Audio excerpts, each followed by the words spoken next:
നമസ്കാരം. നല്ലൊരു ദിവസം ആശംസിച്ചുകൊണ്ട് എല്ലാ പ്രിയപ്പെട്ട പ്രേക്ഷകർക്കും ഗുഡ് മോർണിംഗ് കേരളത്തിലേക്ക് സ്വാഗതം. സംസ്ഥാനത്ത് മഴ തിമിർത്തു പെയ്യുകയാണ്. കുറച്ചധികം മനുഷ്യ ജീവിതത്തിന് മഴ എന്നതൊരു പേടി സ്വപ്നവുമാണ്. പ്രത്യേകിച്ച് വടക്കൻ ജില്ലകളിൽ അതിശക്തമായ മഴയാണ് കഴിഞ്ഞ ദിവസങ്ങളിലൊക്കെ പെയ്യുന്നത് എന്നുള്ളതാണ്. മഴ മൂലമുണ്ടാകുന്ന കെടുതികളും ഭയപ്പെടുത്തുന്നതാണ്.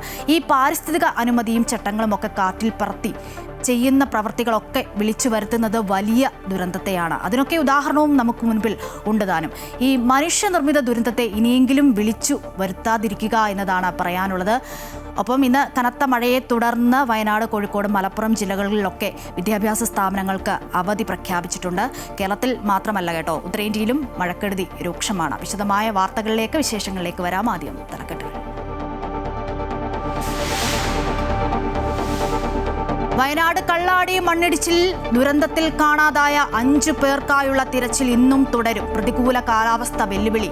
പരിക്കേറ്റ 2 പേരുടെ നില അതീവ ഗുരുതരം. പ്രതിപക്ഷ നേതാവ് പിണറായി വിജയൻ ഇന്ന് കള്ളാടി.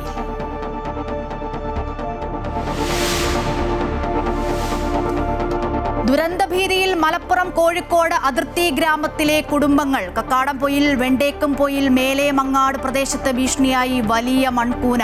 കൂട്ടിയിട്ടിരിക്കുന്നത് സ്വകാര്യ കരിങ്കൽ ക്വാറിക്ക് വേണ്ടി. ഭീതിയിൽ പ്രദേശവാസികൾ.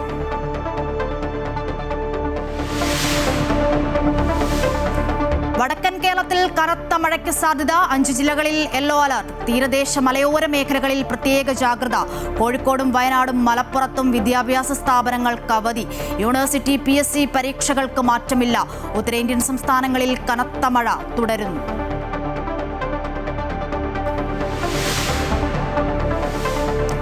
ഇറാനിൽ വീണ്ടും ആക്രമണം നടത്തി അമേരിക്ക. വിവിധയിടങ്ങളിൽ സ്ഫോടനം. ഹോർമുസിൽ 20 യുദ്ധക്കപ്പൽ വിന്യസിച്ചതായി US സെൻട്രൽ കമാൻഡ്.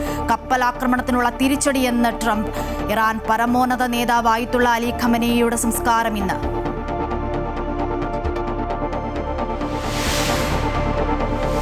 പ്രധാനമന്ത്രി നരേന്ദ്രമോദി ഓസ്ട്രേലിയയിൽ. വ്യാപാര, പ്രതിരോധ, സാമ്പത്തിക സഹകരണം ശക്തമാക്കുക ലക്ഷ്യം. പ്രധാനമന്ത്രി ആന്റണി അൽബനീസുമായി ചർച്ച ഇന്ന്. പ്രവാസികളുടെ യോഗത്തിലും മോദി സംസാരിക്കും.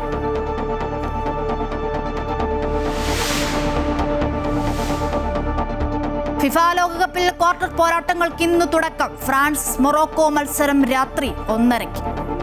വയനാട്ടിൽ ഈ കള്ളാടി ദുരന്തത്തിൽ കാണാതായ 5 തൊഴിലാളികൾക്കായുള്ള തിരച്ചിൽ ഇന്നും ഊർജിതമാക്കിയിട്ടുണ്ട്. ദൗത്യ സംഘം വിപുലീകരിച്ച് കൂടുതൽ ഉപകരണങ്ങളുടെ സഹായത്തോടെയാണ് ഇന്നത്തെ പരിശോധന ആരംഭിക്കുക. കെഡാവർ ഡോഗ് സൂചന നൽകിയ 3-ാം സോണിൽ തിരച്ചിൽ കൂടുതൽ കാര്യക്ഷമമാക്കും. പ്രതിപക്ഷ നേതാവ് പിണറായി വിജയൻ ഇന്ന് വയനാട്ടിലെത്തി ദുരന്തബാധിതരെ സന്ദർശിക്കുന്നുണ്ട്. നിലവിൽ അപകടത്തിൽ മരണപ്പെട്ട 3 പേരുടെ മൃതദേഹം ബന്ധുക്കൾക്ക് കൈമാറി. പരിക്കേറ്റ് ആശുപത്രിയിൽ കഴിയുന്ന 2 പേരുടെ നില അതീവ ഗുരുതരമായി തുടരുകയാണ്. വിവരങ്ങൾ നൽകാൻ ജോസഫ് അഗസ്റ്റിനുണ്ട്. ജോസഫ്, ഈ സൂചിപ്പിച്ച പോലെ തന്നെ ഇന്നും തെരച്ചിൽ ഊർജിതമായി തുടരും എന്നതാണ് മനസ്സിലാക്കാൻ സാധിക്കുന്നത്. 3 സോണുകളായി തെരച്ചിൽ തുടരും. ഈ പ്രതികൂല കാലാവസ്ഥ ഈ തെരച്ചിലിനെ ബാധിക്കുന്നുണ്ട് എന്നതാണ് മനസ്സിലാക്കാൻ കഴിയുന്നത്. ഒപ്പം പ്രതിപക്ഷ നേതാവ് ഇന്ന് അവിടേക്ക് എത്തും. ഇന്നലെ മുഖ്യമന്ത്രി വന്നിരുന്നു. മറ്റു വിവരങ്ങൾ എങ്ങനെയാണ്? Aswathy, good morning. എന്തായാലും ഈ തിരച്ചിൽ 3-ാം ദിവസത്തിലേക്ക് കടന്നിരിക്കുകയാണ്. ഇന്നലത്തെ തിരച്ചിലിൽ കാര്യമായ ഫലമുണ്ടായില്ല. 5 തൊഴിലാളികൾ ആരെയും കണ്ടെത്താൻ സാധിച്ചിട്ടില്ല എന്നുള്ളതാണ് ഇന്നലത്തെ തിരച്ചിലിന്റെ ഫലം. എന്തായാലും ഇന്ന് ദൌത്യ സംഘത്തെ വിപുലീകരിച്ച് കെഡാവർ നോഗ് സൂചന നൽകിയ ഈ 3-ാമത്തെ സോൺ കേന്ദ്രീകരിച്ച് കൂടുതൽ സൂക്ഷ്മമായ പരിശോധനയുണ്ടാകുമെന്നാണ് അറിയിച്ചിട്ടുള്ളത്. കഴിഞ്ഞ ദിവസങ്ങളിൽ ഈ മൺകൂന കേന്ദ്രീകരിച്ചായിരുന്നു പ്രധാന പരിശോധനയുണ്ടായിരുന്നത്. ഇന്ന് മൺകൂനയ്ക്ക് പുറമെ ഈ മീനാക്ഷി പുഴയ്ക്ക് കുറുകെയുള്ള മീനാക്ഷി പാലത്തിന് കുറുകെയുള്ള പുഴകളുടെ ഇരുഭാഗങ്ങളും സൂക്ഷ്മമായി പരിശോധിക്കുമെന്നും ഇത്തരത്തിൽ അവലോകന യോഗത്തിന് ശേഷം മുഖ്യമന്ത്രി വ്യക്തമാക്കിയിരുന്നു. ഇന്ന് സമാന രീതിയിൽ ദൌത്യ സംഘത്തെ ഉൾപ്പെടെ വിപുലീകരിച്ചുകൊണ്ട് ഇത്തരത്തിൽ പരിശോധന നടത്താനാണ് ഇപ്പോൾ തീരുമാനിച്ചിരിക്കുന്നത്.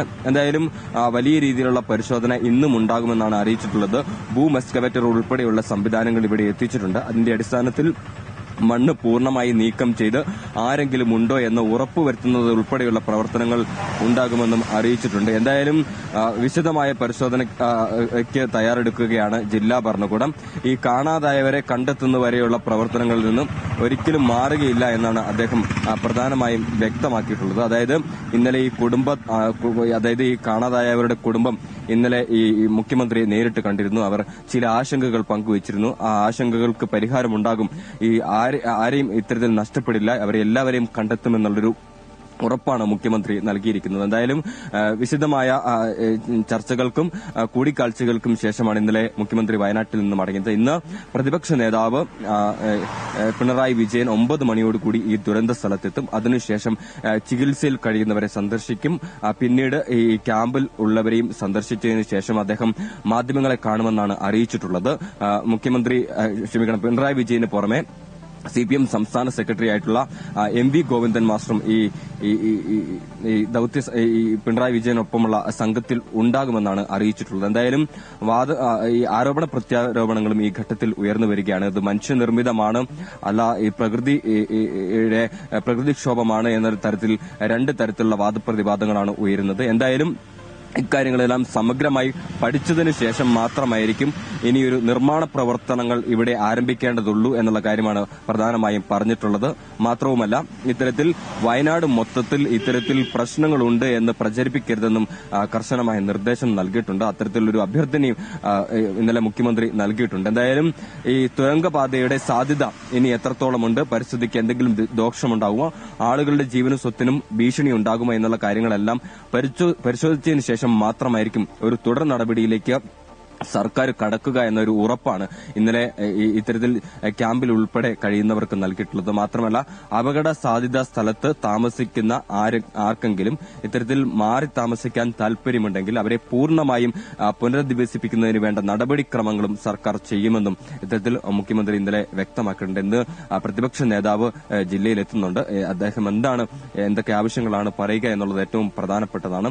വയനാടുമായി ബന്ധപ്പെട്ട ഈ പ്രശ്നങ്ങളിൽ ഒരു സമഗ്രമായ അന്വേഷണം വേണമെന്ന് നേരത്തെ തന്നെ പ്രതിപക്ഷം ആവശ്യപ്പെട്ടതാണ്. അതനുസരിച്ച് സാങ്കേതികപരമായും നിയമപരമായും ഉള്ള ഒരു പരിശോധന, ഒരു ഗൌരവപൂർവ്വമായിട്ടുള്ള പരിശോധനയാണ് ഉണ്ടാകുന്നത്. മറ്റൊരു പ്രധാനപ്പെട്ട കാര്യം, ഇന്ന് ഈ 9 മണിയോടുകൂടി ഈ സമിതിയെ ഈ അന്വേഷണ സമിതിയെ രൂപീകരിച്ചിട്ടുണ്ട്. ഈ അന്വേഷണ സമിതിയുടെ ഉദ്യോഗസ്ഥരും അന്വേഷണ സമിതിയിൽ ഉൾപ്പെട്ട ആളുകളും ഈ ദുരന്ത ഭൂമിയിലെത്തും. അതിനുശേഷം പ്രാഥമിക വിവരങ്ങൾ ശേഖരിക്കും. നാട്ടുകാരുടെ ഉൾപ്പെടെ അഭിപ്രായങ്ങൾ തേടി എഞ്ചിനീയർമാരുടെ ഉൾപ്പെടെ വിവരങ്ങൾ ശേഖരിച്ചതിന് ശേഷമായിരിക്കും തുടർ നടപടികളിലേക്ക് കടക്കുക എന്നാണ് മനസ്സിലാക്കാൻ സാധിക്കുന്നത്. എന്തായാലും സമഗ്രമായ ഒരു അന്വേഷണം ഉണ്ടാകും. അതുപോലെ തന്നെ ആശങ്കയിൽ കഴിയുന്ന ആ കുടുംബങ്ങൾക്ക് എല്ലാവിധ സഹായങ്ങളും ചെയ്യുമെന്നാണ് ഇപ്പോൾ മുഖ്യമന്ത്രി വാഗ്ദാനം ചെയ്തിട്ടുള്ളത്. എന്തായാലും ഇപ്പോഴും കനത്ത രീതിയിൽ മഴ തുടരുന്ന ഒരു സാഹചര്യമാണ് നിലവിലുള്ളത്. അത് വലിയ രീതിയിൽ വെല്ലുവിളി സൃഷ്ടിക്കുന്നുണ്ട്. എപ്പോൾ വേണമെങ്കിലും ഇടിഞ്ഞു വീഴാറായ മൺകൂണകളാണ് ഇപ്പോഴും ഭീഷണിയായി തന്നെ നിലനിൽക്കുന്നത്. എന്തായാലും ചൂരൽമല ഭാഗത്തേക്കുള്ള ഗതാഗതം ഭാഗികമായി പുനഃസ്ഥാപിച്ചിട്ടുണ്ട്. ഇനിയും പൂർണ്ണമായ രീതിയിൽ മണ്ണ് നീക്കം ചെയ്തെങ്കിൽ മാത്രമേ ഇവിടെ സുഗമമായ ഒരു ഗതാഗതം സാധ്യമാകുകയുള്ളൂ. അതിനുള്ള പ്രവർത്തനങ്ങളാണ് ഇപ്പോൾ ആരംഭിച്ചിട്ടുള്ളത്. അശ്വതി. ശരി ജോസഫ്. എന്തായാലും ജോസഫ് സൂചിപ്പിച്ച പോലെ തന്നെ വയനാട്ടിൽ കനത്ത മഴ തുടരുകയാണ്. കഴിഞ്ഞ ദിവസം കള്ളാടി ദുരന്തത്തിൽ കാണാതായ 5 തൊഴിലാളികൾക്കായി ഇന്നും തിരച്ചിൽ ഊർജിതമാക്കിയിട്ടുണ്ട്. ഈ പ്രതികൂല കാലാവസ്ഥ അതിനെയൊക്കെ ബാധിക്കുന്നുണ്ട് എന്നതാണ് മനസ്സിലാക്കുന്നത്. എന്തായാലും ദൗത്യ സംഘം വിപുലീകരിച്ചിട്ടുണ്ട്. ഇന്നലെ ഇപ്പോൾ മുഖ്യമന്ത്രി സന്ദർശിച്ചിരുന്നു. ഇന്നിപ്പോൾ പ്രതിപക്ഷ നേതാവ് പിണറായി വിജയൻ സ്ഥലത്തേക്ക് പോകുന്നുണ്ട്. മുഖ്യമന്ത്രി ഇന്നലെ സൂചിപ്പിച്ച പോലെ തന്നെ ഒരു പ്രദേശത്തെ കാര്യം മാത്രമാണ്, ആ ഒരു പ്രദേശത്ത് മാത്രമാണ് ദുരന്തമുണ്ടായത്. പക്ഷേ സോഷ്യൽ മീഡിയയിലൊക്കെ വലിയ തരത്തിലുള്ള പ്രചാരണങ്ങളൊക്കെ നടക്കുന്നുണ്ട്. അത്തരത്തിൽ ഉള്ള വാർത്തകളൊക്കെ ദയവായി സമൂഹ മാധ്യമങ്ങളിൽ ഉണ്ടാകരുത് എന്നതാണ് പറയാനുള്ളത്. എന്തായാലും മനുഷ്യനിർമ്മിത ദുരന്തങ്ങൾ ഇനിയും വരുത്തിവെക്കാതിരിക്കാൻ നമ്മൾ ശ്രദ്ധിക്കുക എന്നുള്ളതാണ് പറയാനുള്ളത്. വിവരങ്ങളാണ് വയനാട്ടിൽ നിന്നും ജോസഫ് നൽകിയത്. മറ്റു വാർത്തയിലേക്ക്. വയനാട് ഉരുൾപൊട്ടൽ ദുരന്തത്തിന്റെ പശ്ചാത്തലത്തിൽ സമാനമായൊരു ദുരന്തത്തിന്റെ നിഴലിലാണ് മലപ്പുറം കോഴിക്കോട് അതിർത്തി ഗ്രാമത്തിലെ കുടുംബങ്ങൾ. ചാലിയാർ പഞ്ചായത്തിലെ കക്കാടംപൊയിൽ വെണ്ടേക്കുംപൊയിൽ മേലെ മങ്ങാട് പ്രദേശത്താണ് സ്വകാര്യ കരിങ്കൽ ക്വാറിക്കു വേണ്ടി കുന്നിൻ മുകളിൽ കൂട്ടിയിട്ടിരിക്കുന്ന വലിയ മൺകൂന താഴെയുള്ള ജനവാസ മേഖലയിലുള്ളവർക്ക് ഭീഷണിയാകുന്നത്. കഴിഞ്ഞ 2 ദിവസമായി പെയ്യുന്ന കനത്ത മഴയിൽ കക്കാടംപൊയിൽ വേണ്ടേക്കുംപൊയിൽ പ്രദേശത്ത് കരിങ്കൽ ക്വാറിക്ക് സമീപം മണ്ണിടിച്ചിൽ സാധ്യത വർദ്ധിച്ചിരിക്കുകയാണ്. കനത്ത മഴ പെയ്യുന്ന രാത്രികളിൽ ഒന്നുറങ്ങാൻ പോലും സാധിക്കാതെ എപ്പോൾ വേണമെങ്കിലും മണ്ണ് തങ്ങളെ മൂടിയേക്കാമെന്ന ഭീതിയിലാണ് മേലെ മങ്ങാട് പ്രദേശത്തുള്ള കുടുംബങ്ങൾ. ഇനി രാത്രിക്ക് ഇത് പൊട്ടി ഒഴുകി വരുമ്പോൾ ഞങ്ങൾ എങ്ങോട്ട് ഓടാനാ? ഞങ്ങളുടെ വീട് വിട്ട് പുറത്തോട്ട് ഇറങ്ങാൻ പറ്റിയാൽ ആനയാ വിറ്റിട്ട് എല്ലാവർക്കും പരാതി കൊടുത്ത് മടുത്തതാണ്. ഞങ്ങളിവിടെ വന്നിട്ട് എത്ര വർഷങ്ങളായതെന്നറിയാം, 49 കൊല്ലമായതാ. ഈ മൺകൂന 2 വശങ്ങളിലേക്കായി ഇടിഞ്ഞു വീണാൽ താഴെയുള്ള കൂടുതൽ കുടുംബങ്ങളെയും ഇത് ബാധിക്കും. അപകട ഭീഷണിയെക്കുറിച്ച് നാട്ടുകാർ നിരന്തരം പരാതികൾ നൽകിയിട്ടും ക്വാറി അധികൃതരുടെ ഭാഗത്തു നിന്നോ ബന്ധപ്പെട്ട വകുപ്പുകളിൽ നിന്നോ യാതൊരുവിധ നടപടിയും ഉണ്ടായിട്ടില്ലെന്നാണ് പ്രദേശവാസികളുടെ ആക്ഷേപം. കോറിനുള്ള മണ്ണും വേസ്റ്റും വലിയ വലിയ പാറകളും കൊണ്ട് ഇതുപോലെ കുന്നുകളായി കൂട്ടിയിട്ടിരിക്കുന്നത്. ഇത് നേരെ വരുന്നത് വെണ്ടേക്കുമ്പോൾ എന്ന പ്രദേശത്തേക്കാണ്. ഇതിന് തൊട്ട് ഈ മലയുടെ തൊട്ട് താഴെയാണ് എൻ്റെ വീട്. ഞാൻ എൻ്റെ വീട്ടിൽ 4 കുഞ്ഞുങ്ങളും വയസ്സായ അമ്മയും കൂടെ അടുത്ത് താമസിക്കുന്നത്. എല്ലാ തവണയും ഞങ്ങൾ പരാതി പറയുന്നതാണ്. പഞ്ചായത്ത് സെക്രട്ടറി എല്ലാവരോടും പറഞ്ഞിട്ട് പോലും ഇതിന് യാതൊരു നടപടി ഇതുവരെ ഉണ്ടായിട്ടില്ല. ചെറിയ കുട്ടികളെയും പ്രായമായവരെയും കൊണ്ട് മാറി താമസിക്കാൻ ഇവർക്ക് വേറെ സ്ഥലമില്ല. ഇതിനൊരു പരിഹാരം ഉണ്ടാകണമെന്നതാണ് ഇവരുടെ ആവശ്യം. അതെ, ഞങ്ങൾക്ക് ഒരു കണ്ണറിയാൻ മേലാത്തൊരു അമ്മയുണ്ട്. പിന്നെ 3 വയസ്സായത് കുഞ്ഞുങ്ങളാണ്, തീരെ കുഞ്ഞുങ്ങളാണ് 3 ഉള്ളത്. ഞങ്ങൾ ആകപ്പാടെ മേടിച്ചത് എപ്പോൾ പൊട്ടും എങ്ങനെ പൊട്ടും നിങ്ങൾ കണ്ടോളും. ഞങ്ങൾ ആകെ ഇതിലാണ്. ഇത് എപ്പോഴായിരിക്കും എന്തായിരിക്കും എന്നുള്ള സ്ഥിതി അറിയാൻ മേലാണ്ട്. ക്വാറി മാഫിയയുടെ സ്വാധീനത്തിനപ്പുറമുള്ള അടിയന്തരമായ ഇടപെടൽ ഉണ്ടാകണമെന്നാണ് നാട്ടുകാർ ആവശ്യപ്പെടുന്നത്. അമൃത ന്യൂസ്, കോഴിക്കോട്. എന്തായാലും ഈ സൂചിപ്പിച്ച പോലെ തന്നെ വലിയ ദുരന്തമൊന്നും ഉണ്ടാകാതെ എത്രയും പെട്ടെന്ന് ഈ പ്രശ്നത്തിനൊക്കെ പരിഹാരമാകട്ടെ എന്നുള്ളതാണ്. മറ്റൊരു വാർത്തയിലേക്കാണ്. അനധികൃത നിർമ്മാണ പ്രവർത്തനങ്ങൾ കനത്ത മഴയിൽ ദുരന്തമായി മാറുമോ എന്ന ആശങ്കയിലാണ് മലപ്പുറം കോഴിക്കോട് അതിർത്തി ഗ്രാമമായ വെണ്ടേക്കുംപൊയിൽ. 8-ാം ബ്ലോക്കിൽ സ്വകാര്യ വ്യക്തി നടത്തുന്ന റോഡ് നിർമ്മാണവും കൂടരഞ്ഞി പഞ്ചായത്തിലെ ഗീവർഗീസ് നഗറിലെ പാർക്കിൽ നടക്കുന്ന നിർമ്മാണ പ്രവർത്തനങ്ങളുമാണ് പ്രദേശവാസികളെ ആശങ്കയിലാഴ്ത്തുന്നത്. മറ്റൊരു ദുരന്തത്തിന്റെ പടിവാതിൽക്കലാണ് തങ്ങളെന്ന ഭീതിയിലാണ് മലപ്പുറം കോഴിക്കോട് അതിർത്തിയിലെ മലയോര ജനത. തിരുവമ്പാടി മണ്ഡലത്തിലെ കക്കാടംപൊയിൽ ഗീവർഗീസ് നഗറിലെ സ്വകാര്യ പാർക്കിലും ഏറനാട് മണ്ഡലത്തിലെ ചാലിയാർ വെണ്ണക്കോട് മലവാരത്തിലും നിയമങ്ങൾ കാറ്റിൽ പറത്തി നടക്കുന്ന നിർമ്മാണങ്ങളാണ് നാട്ടുകാരെ ആശങ്കയിലാഴ്ത്തുന്നത്. 1994 മുതൽ 12 തവണ ഉരുൾപൊട്ടലുണ്ടായ പ്രദേശമാണ് വെണ്ണക്കോട് മലവാരം. ഇവിടെ 8-ാം ബ്ലോക്കിലാണ് മണ്ണിടിച്ച് അനധികൃത റോഡ് നിർമ്മാണം നടക്കുന്നത്. പരിസ്ഥിതി ലോല പ്രദേശമായ ഇവിടെ നടക്കുന്ന നിർമ്മാണ പ്രവർത്തനങ്ങൾ വലിയ വിപത്തിന് കാരണമാകാമെന്ന് പരിസ്ഥിതി പ്രവർത്തകർ പറയുന്നു. ഇവിടെ ഒരു പ്രത്യാഘാതം ഉണ്ടായാൽ അത് കവളപ്പാറയേക്കാളൊക്കെ വലിയ ദുരന്തത്തിലേക്കാണ് കാര്യങ്ങൾ പോവുക. കാരണം വെച്ചാൽ സമുദ്രനിരപ്പിൽ നിന്നും ഏതാണ്ട് 2000 മുതൽ 3000 അടി ഉയരത്തിൽ വരെ കിടക്കുന്ന ചെങ്കുത്തായി കിടക്കുന്ന പ്രദേശങ്ങളാണ്. മാത്രമല്ല 3000 വനമേഖലയുടെ അടിവാരമാണിത്. ഈ 3000 വനമേഖല എന്ന് പറയുമ്പോൾ മലപ്പുറം ജില്ലയിൽ തന്നെ ഏറ്റവും കൂടുതൽ ഉയരത്തിൽ സ്ഥിതി ചെയ്യുന്ന മാണിക്കൻമുടി എന്ന പാറക്കെട്ടിൻ്റെ താഴ്വാരമാണ് ഈ പ്രദേശം. ഇവിടെ ഒരു ഉരുൾപൊട്ടലുണ്ടായാൽ നേരെ അത് പ്രതിപദിക്കുക കുറുവൻപുഴയിലേക്കായിരിക്കും. ചാലിയാർ പഞ്ചായത്തിൻ്റെ സ്ഥിരാകേന്ദ്രമായ അകമ്പാടം ഉൾപ്പെടെ ഏത് സമയവും ജനങ്ങളെ ഭീതിയിലാക്കുന്ന ഒരു രീതിയിലായിരിക്കും. ഇത് കൃത്യമായും നിരവധി വട്ടം ആളുകൾ, ഇവിടുത്തെ ആളുകൾ പലവട്ടം പുള്ളിപ്പാടം വില്ലേജ് ഓഫീസിൽ പരാതി കൊടുത്തെങ്കിലും അവർക്ക് ചില ഉദ്യോഗസ്ഥരും ഈ ഭൂമാഫികളും തമ്മിലുള്ള ബന്ധം മൂലം ഈ അവധി ദിവസങ്ങളിലും മറ്റും ഇവരുടെ മൗനാനുഭവത്തോടു കൂടി തന്നെയാണ് നടക്കുന്നതെന്ന് പറയുന്നത്. കക്കാടംപൊയിലിലെ നിർമ്മാണ പ്രവർത്തനങ്ങളും തൊട്ടു താഴെയുള്ള വെണ്ടേക്കുംപൊയിലിൽ ഭീതി വിതയ്ക്കുന്നുണ്ട്. പൊതുമരാമത്ത് മന്ത്രി P.K. ബഷീറിന്റെ മണ്ഡലമായ ചാലിയാർ പഞ്ചായത്തിലാണ് വെണ്ടേക്കുംപൊയിൽ. വണ്ടൂർ, ഏറനാട്, നിലമ്പൂർ മേഖലകളിൽ കുന്നിടിച്ച് മണ്ണ് കടത്തുന്ന സംഘങ്ങളും സജീവമാണ്. ദുരന്തങ്ങൾ വന്ന ശേഷം വിലപിക്കുന്നതിനേക്കാൾ അത് വരാതെ നോക്കുകയാണ് അധികൃതർ ചെയ്യേണ്ടതെന്നാണ് നാട്ടുകാർ പറയുന്നത്. അമൃത ന്യൂസ്, മലപ്പുറം. ഈ റിപ്പോർട്ടിലൊക്കെ സൂചിപ്പിച്ച പോലെ തന്നെ ഈ മഴ ശക്തമാകുന്നതോടെ ഇത്തരത്തിലുള്ള പ്രദേശങ്ങളിൽ താമസിക്കുന്നവരൊക്കെ വലിയ ആശങ്കയിലാണ് എന്നതാണ്. വയനാട്ടിലും ഏറ്റവും മനോഹരമായ പ്രദേശങ്ങളിലൊന്നാണ് മേപ്പാടി ഗ്രാമപഞ്ചായത്ത്. തേയിലത്തോട്ടങ്ങളും മലനിരകളും വെള്ളച്ചാട്ടങ്ങളും ഒക്കെയുള്ള മനോഹരമായ ഭൂപ്രദേശം. പക്ഷേ പ്രകൃതി ദുരന്തത്തിൻ്റെ കാര്യത്തിൽ ഇവിടം വയനാടിന് പലപ്പോഴും കണ്ണീരായി മാറുകയാണ്. റിപ്പോർട്ട് കാണാം. 2019 പുത്തുമല, 2024 മുണ്ടക്കൈ ചൂരൽമല, 2026 കള്ളാടി. കാലവർഷം ആരംഭിച്ചാൽ ജൂലൈ, ഓഗസ്റ്റ് മാസങ്ങൾ വയനാടിന്, പ്രത്യേകിച്ച് മേപ്പാടിക്കാർക്ക് ഭീതിയുടെ മാസക്കാലമാണ്. എപ്പോഴാണ് മണ്ണിടിച്ചിലും മലവെള്ളവും ഉരുൾപൊട്ടലും സംഭവിക്കുകയെന്ന് അറിയില്ല. 2019 ശേഷമാണോ ഈ പ്രകൃതി ദുരന്തങ്ങൾ ആരംഭിച്ചതെന്ന് ചോദിച്ചാൽ അല്ലെന്നാണ് ഉത്തരം. 1962, 1996, 2024 വർഷങ്ങളിൽ ചെമ്പ്രമലയിലും താഴ്വാരങ്ങളിലും മണ്ണിടിച്ചിലുണ്ടായിട്ടുണ്ട്. 1984 മുണ്ടക്കയിലുണ്ടായ ഉരുൾപൊട്ടലിൽ 17 പേർക്കാണ് ജീവൻ നഷ്ടമായത്. 2019 2020 മുണ്ടക്കയിൽ ഉരുൾപൊട്ടൽ ആവർത്തിച്ചു. പുത്തുമലയിലുണ്ടായ ഉരുൾപൊട്ടലിൽ 17 പേർക്കാണ് 2019 ജീവൻ നഷ്ടമായത്. 5 പേരിപ്പോഴും കാണാമറയത്ത് തന്നെ തുടരുകയാണ്. പുത്തുമല ഉരുൾപൊട്ടലിന് പിന്നാലെയാണ് മലപ്പുറം കവളപ്പാറയിലും ഉരുൾപൊട്ടൽ സംഭവിച്ചത്. 59 പേർക്ക് ജീവൻ നഷ്ടമായി. 11 പേരെ കണ്ടെത്താൻ സാധിച്ചതുമില്ല. ആകാശദൂരം പരിഗണിച്ചാൽ പുത്തുമലയോട് ചേർന്ന് കിടക്കുന്ന പ്രദേശമാണ് കവളപ്പാറയിലെ മുത്തപ്പൻ കുന്നും. മുണ്ടക്കൈ ചൂരൽമലയിൽ 2024 ജൂലൈ 30-നുണ്ടായ ഉരുൾപൊട്ടൽ 3 വാർഡുകളെയാണ് ബാധിച്ചത്. മുണ്ടക്കൈ ചൂരൽമല വാർഡുകളുടെ ഭൂരിഭാഗവും തച്ചുടച്ചു കൊണ്ടുപോയ ഉരുളിൽ പൊലിഞ്ഞത് 298 പേരുടെ ജീവനുകളാണ്. 32 പേർ ഇപ്പോഴും കാണാമറയത്ത് തുടരുന്നു. മണ്ണിടിച്ചിലിന് മുമ്പേ കള്ളാടിയിൽ 24 മണിക്കൂറിനിടെ ലഭിച്ചത് 265 മില്ലിലിറ്റർ മഴയാണ്. പെട്ടെന്നുള്ള ഈ അതിതീവ്ര മഴയാണ് മണ്ണിടിയാൻ കാരണമായത്. ഈ അതിതീവ്ര മഴ തന്നെയാണ് കവളപ്പാറയിലും പുത്തുമലയിലും മുണ്ടക്കൈ ചൂരൽമലയിലും വലിയ പ്രകൃതിക്ഷോഭത്തിലേക്ക് വഴിതെളിച്ചത്.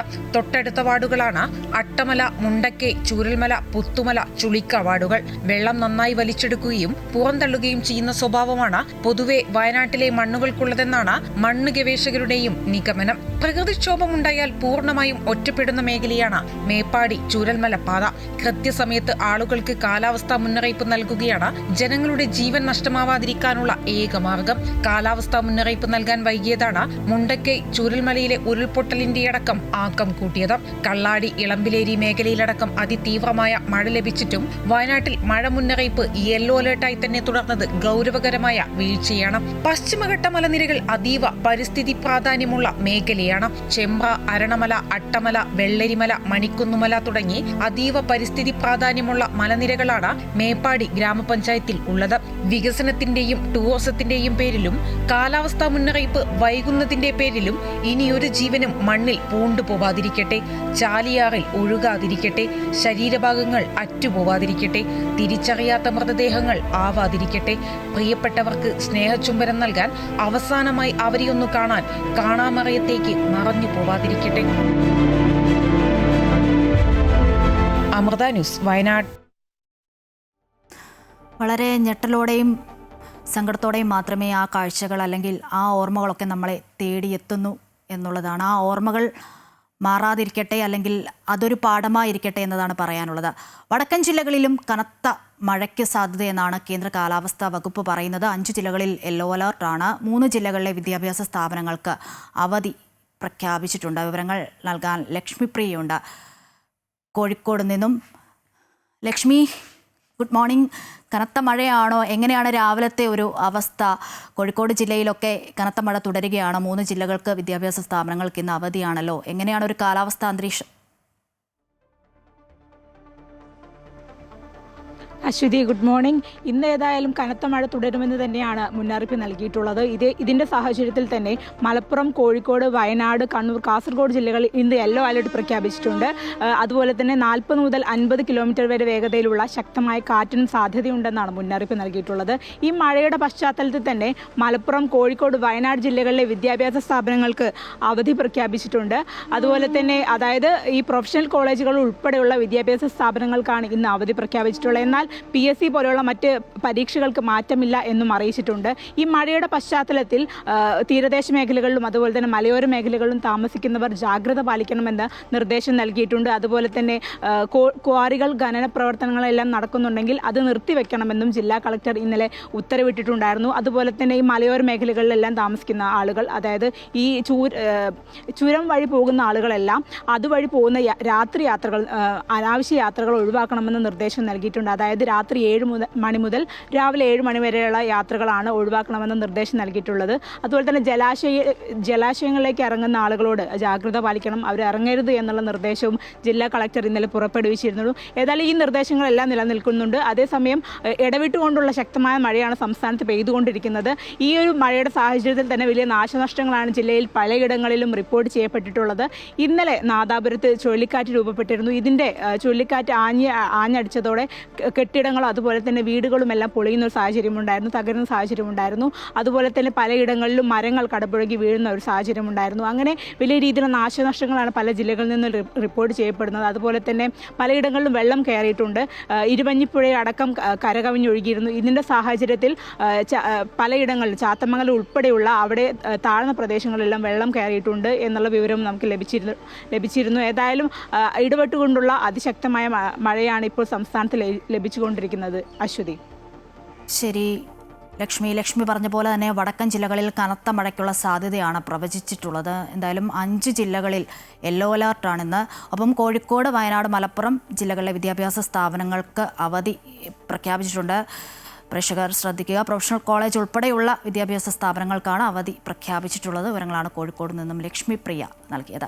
ഡൽഹി ഉൾപ്പെടെ ഉത്തരേന്ത്യൻ സംസ്ഥാനങ്ങളിലും കനത്ത മഴ തുടരുകയാണ്. രാജസ്ഥാനിൽ അജ്മീറിൽ മഴയിൽ വീട് തകർന്നു വീണു. ജമ്മു കശ്മീർ, ഹിമാചൽ പ്രദേശ്, ഉത്തരാഖണ്ഡ് സംസ്ഥാനങ്ങളിൽ അതീവ ജാഗ്രതാ നിർദ്ദേശമുണ്ട്. ശക്തമായ മഴ തുടരുമെന്ന് കാലാവസ്ഥാ നിരീക്ഷണ കേന്ദ്രത്തിന്റെ മുന്നറിയിപ്പുണ്ട്. ഡൽഹിയിൽ നിന്നും ജിഷ്ണു കൃഷ്ണൻ കൂടുതൽ വിവരങ്ങൾ നൽകും. ജിഷ്ണു, കഴിഞ്ഞ കുറച്ച് ദിവസമായി ഉത്തരേന്ത്യയിൽ കനത്ത മഴയാണ്. പ്രത്യേകിച്ചും മഹാരാഷ്ട്ര പോലുള്ള സംസ്ഥാനങ്ങളിൽ കനത്ത മഴക്കെടുതിയും ഉണ്ടായിട്ടുണ്ട്. ഈ സോഷ്യൽ മീഡിയയിലൊക്കെ വലിയ തരത്തിൽ ഈ മഴക്കെടുതികളും ഒപ്പം ഈ മഴ ബാധിച്ചുള്ള പ്രദേശങ്ങളിലെ ദൃശ്യങ്ങളും ഒക്കെ നമ്മൾ കണ്ടതാണ്. അത് ഭീതിപ്പെടുത്തുന്നതുമാണ്. ഇപ്പോൾ ഉത്തരേന്ത്യയിലെ ഒരു അവസ്ഥ എന്താണ്? അശ്വതി, ഡൽഹി ഉൾപ്പെടെയുള്ള ഉത്തരേന്ത്യൻ നഗരങ്ങളിൽ കനത്ത മഴ തുടരുകയാണ്. നിലവിൽ ഡൽഹിയിൽ റെഡ് അലേർട്ട് പ്രഖ്യാപിച്ചിട്ടുണ്ട്. കഴിഞ്ഞ ദിവസം കനത്ത മഴയിൽ ഡൽഹിയിൽ രോഹിണിയിൽ കെട്ടിടം തകർന്നു വീണിരുന്നു. അവിടെ കെട്ടിടത്തിന്റെ അവശിഷ്ടങ്ങൾ മാറ്റുന്ന നടപടി തുടരുകയാണ്. ഇതുവരെ ആളപായമൊന്നും തന്നെ റിപ്പോർട്ട് ചെയ്തിട്ടില്ല. ഇന്നലെ രാത്രി രാജസ്ഥാനിൽ അജ്മീറിൽ വീട് തകർന്നു വീണ് കുടുംബത്തിന് പരിക്കേറ്റിട്ടുണ്ട്. അവിടെയും മറ്റു മരണമൊന്നും റിപ്പോർട്ട് ചെയ്തിട്ടില്ല എന്നുള്ളത് ആശ്വാസകരമായ വാർത്തയാണ്. പക്ഷേ പരിക്കേറ്റ ആളുകളെ ആശുപത്രിയിലേക്ക് മാറ്റിയിട്ടുണ്ട്. അത്തരത്തിൽ വലിയ നാശനഷ്ടങ്ങൾ വിവിധ മേഖലകളിലായി റിപ്പോർട്ട് ചെയ്യുന്നു. ജമ്മു കാശ്മീർ, ഹിമാചൽ പ്രദേശ്, ഉത്തരാഖണ്ഡ്, അതായത് ഉയർന്ന മേഖലകളിൽ അതീവ ജാഗ്രതാ നിർദ്ദേശമാണ് നൽകിയിട്ടുള്ളത്. ഈ ഉയർന്ന മേഖലകളിലേക്കുള്ള യാത്ര പരമാവധി ഒഴിവാക്കാനും കാലാവസ്ഥാ നിരീക്ഷണ കേന്ദ്രത്തിന്റെ മുന്നറിയിപ്പ് പരിശോധിച്ച് മാത്രം യാത്ര ക്രമീകരിക്കാനും നിർദ്ദേശിച്ചിട്ടുണ്ട്. ജമ്മു കാശ്മീരിൽ മേഘവിസ്ഫോടനത്തെ തുടർന്നുണ്ടായ മിന്നൽ പ്രളയത്തിൽ വലിയ നാശനഷ്ടമായിരുന്നു ചെനാബ് താഴ്വരയിൽ ഉണ്ടായിട്ടുള്ളത്. ഹിമാചൽ പ്രദേശിൽ ഇതുവരെയുള്ള കണക്കുകൾ പ്രകാരം 16 കോടിയിലധികം രൂപയുടെ നാശനഷ്ടം ഈ മഴക്കെടുതിയിൽ ഉണ്ടായിട്ടുണ്ട്. 14 മരണം റിപ്പോർട്ട് ചെയ്തിട്ടുണ്ട്. അവിടെ റോഡുകൾ പൂർണ്ണമായും തകർന്ന അവസ്ഥയിലാണുള്ളത്. ഗതാഗതം പുനഃസ്ഥാപിക്കാനുള്ള പ്രവർത്തനങ്ങൾ തുടരുന്നുണ്ടെങ്കിൽ പോലും ഇടവിട്ട് തുടരുന്ന കനത്ത മഴ ഈ ദുരിതാശ്വാസ പ്രവർത്തനങ്ങൾക്കും ഒപ്പം ഗതാഗതം പുനഃസ്ഥാപിക്കുന്നതിനുമെല്ലാം വലിയ തിരിച്ചടിയാണ്. ഒപ്പം ഡൽഹി, ഉത്തർപ്രദേശ്, ഹരിയാന ഈ മേഖലകളിൽ കഴിഞ്ഞ 24 മണിക്കൂറിനുള്ളിൽ അതിശക്തമായ മഴയാണ് ലഭിക്കുന്നത്. നിർത്താതെ പെയ്ത മഴ ഡൽഹി നഗരത്തിന്റെ പലയിടങ്ങളിലും വെള്ളപ്പൊക്കത്തിന് കാരണമായിട്ടുണ്ട്. കൂടാതെ മഹാരാഷ്ട്ര മേഖലയിൽ ഇപ്പോൾ അശ്വതി ചൂണ്ടിക്കാട്ടിയതുപോലെ കഴിഞ്ഞ കുറച്ചു ദിവസങ്ങളായി കനത്ത മഴയാണ് മഹാരാഷ്ട്ര, ഗുജറാത്ത് തീരപ്രദേശങ്ങളിൽ തുടരുന്നത്. അവിടെ പല സ്ഥലങ്ങളും വെള്ളത്തിനടിയിലാണ്. കൂടാതെ ആ മേഖലയിൽ റെയിൽവേ പാളങ്ങൾ പോലും വെള്ളത്തിനടിയിലായത് രാജ്യത്തെ റെയിൽ ഗതാഗതത്തെ സാരമായി തന്നെ ബാധിച്ചിട്ടുണ്ട്. കഴിഞ്ഞ ദിവസങ്ങളിൽ കേരളത്തിലേക്ക് എത്തേണ്ടിയിരുന്ന നിരവധി ട്രെയിനുകൾ വഴിതിരിച്ചു വിടുകയും 10 മുതൽ 18 വരെ മണിക്കൂർ വൈകിയാണ് ട്രെയിനുകൾ സർവീസ് നടത്തുന്നത്. മുംബൈ, അഹമ്മദാബാദ്, ഡൽഹി, സൂറത്ത് തുടങ്ങിയിട്ടുള്ള നഗരങ്ങളിൽ വ്യോമഗതാഗതത്തെയും സാരമായി തന്നെ പ്രതികൂല കാലാവസ്ഥ ബാധിച്ചിട്ടുണ്ട്. വിമാനങ്ങൾ വഴിതിരിച്ചു വിടുകയോ അല്ലെങ്കിൽ സമയം വൈകുന്ന സാഹചര്യം ഉണ്ടായിട്ടുണ്ട്. മഹാരാഷ്ട്രയിൽ 14 മരണമാണ് മഴക്കെടുതിയിൽ ഇതുവരെ റിപ്പോർട്ട് ചെയ്തിട്ടുള്ളത്. അടുത്ത 7 ദിവസം കൂടി മഴ തുടരുമെന്നും അടുത്ത 24 മണിക്കൂർ കാറ്റോട് കൂടിയ അതിതീവ്ര മഴയ്ക്ക് സാധ്യതയുണ്ട് എന്നുള്ളതുമാണ് മഹാരാഷ്ട്രയിലും ഡൽഹി ഉൾപ്പെടെയുള്ള മേഖലകളിലും കാലാവസ്ഥാ നിരീക്ഷണ കേന്ദ്രം നൽകുന്ന മുന്നറിയിപ്പ്. അശ്വതി. ശരി ജിഷ്ണു, എന്തായാലും ഉത്തരേന്ത്യയിലും മഴക്കെടുതി രൂക്ഷമാണ്. മരണങ്ങളൊക്കെ റിപ്പോർട്ട് ചെയ്തിട്ടുണ്ട്.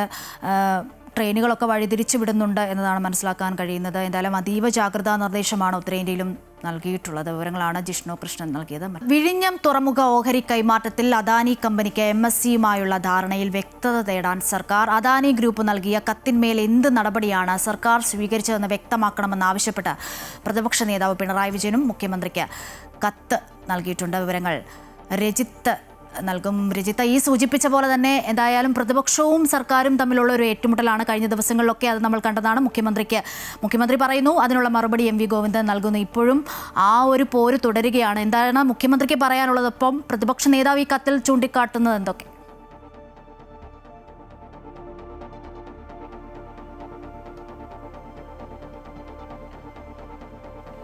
അശ്വതി, പ്രധാനമായും സർക്കാർ തേടുന്നത് പ്രധാനപ്പെട്ട 5 കാര്യങ്ങളിലാണ് വ്യക്തത വരുത്താൻ സർക്കാർ ഇപ്പോൾ തീരുമാനിച്ചിട്ടുള്ളത്. അതിൽ തന്നെ ഏറ്റവും പ്രധാനം ഈ MSC കമ്പനിക്ക് ബോർഡിൽ ഏതെങ്കിലും തരത്തിലുള്ള പ്രാതിനിധ്യം ഉണ്ടാകുമോ എന്നതാണ് ഏറ്റവും പ്രധാനപ്പെട്ട കാര്യം. മറ്റൊന്നുള്ളത് പ്രവർത്തന അവകാശം, അത് MSCക്ക് നൽകുകയാണെങ്കിൽ അത് എങ്ങനെയായിരിക്കും ഉണ്ടാവുക. ഒപ്പം തന്നെ MSC ഒരു പ്രത്യേക വാണിജ്യ അവകാശങ്ങൾ, അവർക്ക് ഉള്ള വാണിജ്യ അവകാശങ്ങൾ എന്തൊക്കെയായിരിക്കും എന്നത് സംബന്ധിച്ചും ചരക്ക് നീക്കത്തിൽ MSCക്കുള്ള മുൻഗണന അത് എങ്ങനെയായിരിക്കും എന്നതാണ് മറ്റൊരു കാര്യമുള്ളത്. അങ്ങനെ വിവിധ തലങ്ങളിലായാണ് ഇപ്പോൾ സർക്കാർ ഏതൊക്കെ തരത്തിലുള്ള വ്യക്തമായ അധികാരങ്ങളായിരിക്കും MSC കമ്പനിക്ക് നൽകാൻ പോവുക എന്നത് സംബന്ധിച്ചാണ് ഇപ്പോൾ പരിശോധന നടത്തുന്നത്. നേരത്തെ തന്നെ പ്രതിപക്ഷ നേതാവ് അടക്കം ഇക്കാര്യത്തിൽ ഒരു വ്യക്തത വേണമെന്ന് ആവശ്യപ്പെട്ടിരുന്നു. എന്തൊക്കെ അധികാരങ്ങളിലായിരിക്കും നേരത്തെ ഈ പോർട്ടിൽ ഇവർക്കുണ്ടാകുന്ന അധികാരങ്ങൾ അത് കൂടിപ്പോകും എന്നുള്ള തരത്തിൽ 49% ഓഹരി കൈമാറ്റത്തിനാണ് ഇപ്പോൾ അദാനി ഗ്രൂപ്പ് ശ്രമം നടത്തുന്നത്. അതുമായി ബന്ധപ്പെട്ടുകൊണ്ട് ആദ്യം തന്നെ സെബിക്ക് കത്ത് നൽകുകയും ചെയ്തിരുന്നു. എന്നാൽ സർക്കാരിൻ്റെ അനുമതി നേടാതെ തന്നെ സെബിക്ക് കത്ത് നൽകിയതിനെതിരെയുള്ള പ്രതിഷേധങ്ങൾ ശക്തമായി തന്നെ ഉണ്ടാവുകയും ചെയ്തു. ഭരണ പ്രതിപക്ഷ അംഗങ്ങൾക്കിടയിൽ തന്നെ ഇത് സംബന്ധിച്ചുള്ള പ്രതിഷേധങ്ങൾ ഉണ്ടാവുകയും പിന്നീട് സർക്കാരിന് ഇത് സംബന്ധിച്ച് ഒരു കത്തും ലഭിച്ചിട്ടില്ല എന്ന് മുഖ്യമന്ത്രി വ്യക്തമാക്കുകയും ചെയ്തു. അതിനിടയിലാണ് പിന്നീട് സർക്കാരിന് അദാനി ഗ്രൂപ്പ് കത്ത് നൽകുകയും ഉന്നത അധികാര സമിതിയെ ഇതിനായി നിയോഗിക്കുകയും ചെയ്തത്.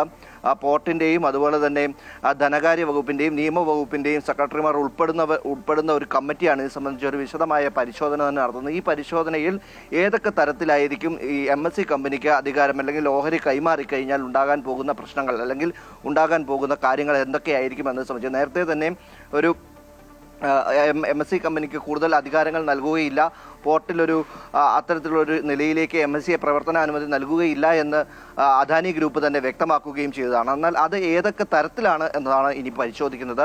ഇക്കാര്യത്തിലൊരു വ്യക്തത വരുത്തണമെന്ന് കഴിഞ്ഞ ദിവസം തന്നെ പ്രതിപക്ഷ നേതാവായിട്ടുള്ള പിണറായി വിജയന് മുഖ്യമന്ത്രിക്ക് കത്ത് നൽകുകയും ചെയ്തു. കത്തിലൂടെ ഇക്കാര്യങ്ങൾ വ്യക്തമാക്കണമെന്ന് ആവശ്യപ്പെടുകയും ചെയ്തിട്ടുണ്ട്. എന്തുതന്നെയായാലും ഭരണ പ്രതിപക്ഷ അംഗങ്ങൾക്കിടയിൽ ഇതുമായി ബന്ധപ്പെട്ടുകൊണ്ടുള്ള ചർച്ചകളും ചേരിപ്പോരുകളും അടക്കം തുടരുന്നതിനിടയിലാണ് ഇതുമായി കൂടുതൽ നടപടികളുമായി സർക്കാർ മുന്നോട്ട് പോകുന്നത്.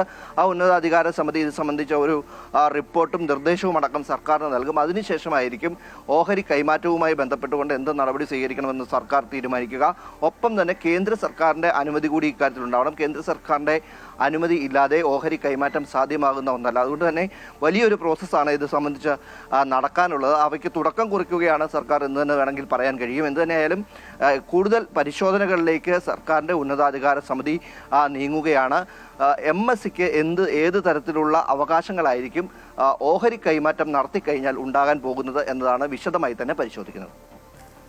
അതുതന്നെയാണ് രജിത്ത് സൂചിപ്പിച്ച പോലെ തന്നെ ഈ വിഴിഞ്ഞം തുറമുഖ ഓഹരി കൈമാറ്റത്തിൽ അദാനി കമ്പനിയുമായുള്ള അല്ലെങ്കിൽ ധാരണയിൽ വ്യക്തത എന്തായാലും സർക്കാർ വരുത്തണം. പ്രതിപക്ഷവും അത് തന്നെയാണ് ആവശ്യപ്പെടുന്നത് എന്നുള്ളതാണ്. എന്തായാലും വരും ദിവസങ്ങളിൽ അതിലുള്ള ഒരു വ്യക്തത വരുമെന്ന് പ്രതീക്ഷിക്കാം. വിവരങ്ങളാണ് തിരുവനന്തപുരത്തു നിന്നും രജിത്ത് നൽകിയത്. തൊഴിലാളികളെ കൂട്ടപ്പിരിച്ചുവിടൽ നടത്തിയ കൊച്ചിയിലെ കോറോ ഹെൽത്ത് സ്ഥാപനം മുൻ തൊഴിൽ മന്ത്രി വി ശിവൻകുട്ടി ഇന്ന് സന്ദർശിക്കും. കമ്പനിയിലെ ജീവനക്കാരുമായി ശിവൻകുട്ടി ചർച്ച നടത്തും. കേന്ദ്രം നടപ്പിലാക്കിയ പുതിയ ലേബർ കോഡുകൾ തൊഴിലാളികളെ ചൂഷണം ചെയ്യുന്നതാണെന്ന് വി ശിവൻകുട്ടി നേരത്തെ ആരോപിച്ചിരുന്നു. അതിനിടെ ഇന്നലെയും കമ്പനിയിൽ ജോലിക്കെത്തിയ ജീവനക്കാരെ തടഞ്ഞിരുന്നു. വെള്ളിയാഴ്ച തൊഴിൽ മന്ത്രി ബിന്ദു കൃഷ്ണ കമ്പനിയുടെ ഉന്നത ഉദ്യോഗസ്ഥരുമായി വിഷയത്തിൽ ചർച്ച നടത്തുന്നുണ്ട്. സത്യപ്രതിജ്ഞ ചെയ്യാൻ അനുവദിക്കണമെന്നാവശ്യപ്പെട്ട് Thiruvananthapuram corporation Vazhottukonam ward BJP councillor സുഗതന് നൽകിയ ഹർജി നെടുമങ്ങാട് കോടതി ഇന്ന് പരിഗണിക്കും. ജുഡീഷ്യൽ റിമാൻഡിൽ ഇളവ് വേണമെന്നാണ് ആവശ്യം. മജിസ്ട്രേറ്റ് കോടതിക്ക് തീരുമാനമെടുക്കാൻ കഴിയില്ല എന്നതാണ് പ്രോസിക്യൂഷന്റെ വാദം. സുഗതന്റെ ജാമ്യഹർജി കോടതി നേരത്തെ തള്ളിയിരുന്നു. ഹൈക്കോടതി ഉത്തരവ് പ്രകാരം സുഗതന് വീണ്ടും സത്യപ്രതിജ്ഞ ചെയ്യാൻ 2 ആഴ്ച മാത്രമാണ് ഇനി ബാക്കിയുള്ളത്. കാപ്പ കേസ് ചുമത്തിയത് പിൻവലിക്കണമെന്ന ആവശ്യം കാപ്പ ഉപദേശക സമിതി തള്ളിയിരുന്നു. ഇതോടെ സുഗതന് 6 മാസവും തിരുവനന്തപുരം ജില്ലയിൽ പ്രവേശിക്കാൻ കഴിയില്ല. കഴിഞ്ഞ മാസമാണ് സുഗതനെ കാപ്പ ചുമത്തി പോലീസ് അറസ്റ്റ് ചെയ്തത്.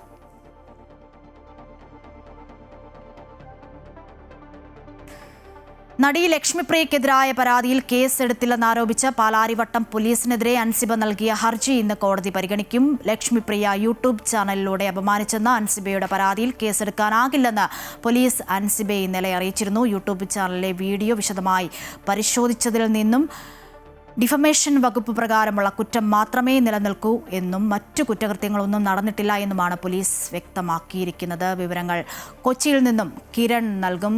കിരൺ, ഈ അമ്മയിലെ പോര് തുടരുന്നതിനിടയിലാണ് ഇന്നിപ്പോൾ പരിഗണിക്കുന്നത് എന്നുള്ളതാണ് കോടതി.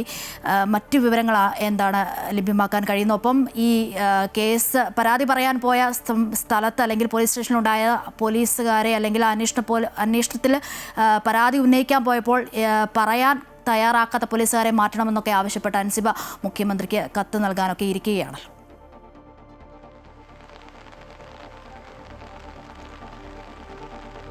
യൂട്യൂബ് ചാനലിലൂടെ നടി ലക്ഷ്മിപ്രിയ തന്നെ അപമാനിച്ചെന്ന പരാതിയിൽ അൻസിബ കൊടുത്തിട്ടുള്ള പരാതിയിൽ പോലീസ് കാര്യക്ഷമമായിട്ടുള്ള അന്വേഷണം നടത്തുന്നില്ല എന്നാരോപിച്ചുകൊണ്ടാണ് അൻസിബ കോടതിയെ സമീപിച്ചത്. ഈ കേസാണ് ഇന്ന് കോടതി പരിഗണിക്കുന്നത്. എറണാകുളം പ്രിൻസിപ്പൽ സെഷൻസ് കോടതിയാണ് ഇത് സംബന്ധിച്ചുള്ള അൻസിബയുടെ ഹർജി പരിഗണിക്കുന്നത്. ഏതായാലും ഇന്ന് ഈ ഹർജി പരിഗണിക്കാനിരിക്കെ തന്നെ ഇന്നലെയാണ് ഈ സംഭവത്തിൽ പോലീസ് അൻസിബക്ക് വിശദീകരണം നൽകിയത്. ഈ പരാതിയിൽ പറയുന്ന ഈ യൂട്യൂബ് ചാനലിലെ വീഡിയോ ദൃശ്യങ്ങൾ പോലീസ് പരിശോധിച്ചിട്ടുണ്ടായിരുന്നു.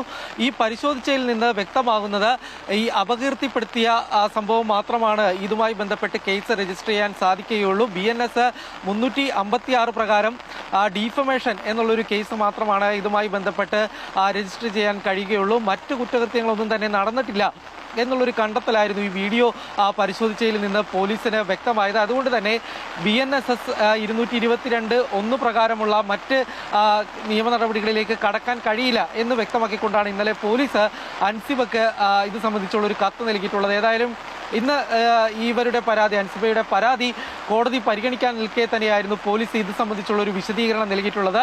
ഈ വിശദീകരണം തന്നെ ഇന്ന് കോടതിയിലും പോലീസ് അറിയിക്കുമെന്ന് തന്നെയാണ് മനസ്സിലാക്കാൻ സാധിക്കുന്നത്. ലക്ഷ്മിപ്രിയ ക്യാൻ മീഡിയ ചാനൽ എന്ന യൂട്യൂബ് ചാനലിലൂടെ അൻസിബക്കെതിരായിട്ട് ചില വെളിപ്പെടുത്തലുകൾ നടത്തിയിരുന്നു. ഇത് തൻ്റെ സ്ത്രീത്വത്തെ അപമാനിക്കുന്നതാണ് എന്ന് ചൂണ്ടിക്കാണിച്ചുകൊണ്ടായിരുന്നു അൻസിബ കോടതിയെ ആദ്യം പോലീസിനെ സമീപിക്കുന്നത്. പിന്നീട് പോലീസ് ഈ കാര്യത്തിൽ കൃത്യമായ അന്വേഷണം നടത്തുന്നില്ല എന്ന് ആരോപിച്ചുകൊണ്ടാണ് ഏതായാലും അൻസിബ വീണ്ടും കോടതിയെ സമീപിക്കുന്ന ഒരു സാഹചര്യം ഉണ്ടായിരുന്നത്. നേരത്തെ ഈ കടവന്ത്ര പോലീസുമായി ബന്ധപ്പെട്ട് സമാനമായ രീതിയിൽ അൻസിബ കോടതിയെ സമീപിച്ചിരുന്നു. കടവന്ത്ര പോലീസ് നടൻ ടിനി ടോമിനെതിരായിട്ട് നൽകിയിട്ടുള്ള പരാതിയിൽ കാര്യക്ഷമമായുള്ള അന്വേഷണം നടത്തുന്നില്ല എന്നാരോപിച്ചുകൊണ്ടാണ് അൻസിബ കോടതിയെ സമീപിച്ചത്.